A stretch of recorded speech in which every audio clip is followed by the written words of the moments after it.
J-3 pour X-Men numéro 1 par Jonathan Hickman et Lenin Francis Yu.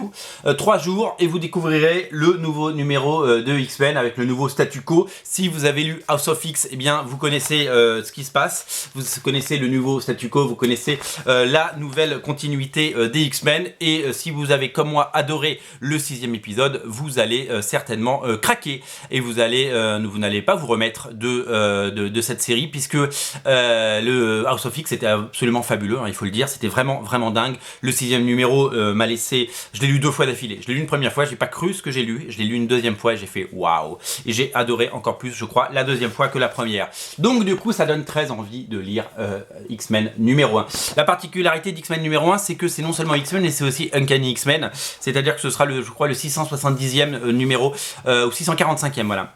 Un numéro de Uncanny X-Men, c'est-à-dire que le titre X-Men aujourd'hui regroupe toutes les continuités des groupes et des séries X-Men, et c'est la particularité. Graphiquement, c'est Lenin Francis Yu qui s'y colle.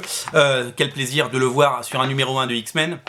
Et sur une série qui s'inscrira dans la légende, puisque déjà House of X a déjà redéfini à tout jamais les mutants. Il y a eu Claremont, il y a eu Grant Morrison, il y a eu Whedon, et maintenant il y a Hickman. Voilà, c'est vraiment un auteur à ne rater sous aucun prétexte. C'est le début de Dawn of X, c'est écrit là, et c'est X-Men numéro 1, ça sort mercredi, il faut absolument pas le rater. Il y a une couverture de Artegem notamment. Je vous invite à vraiment vous faire un gros plaisir là-dessus. Salut.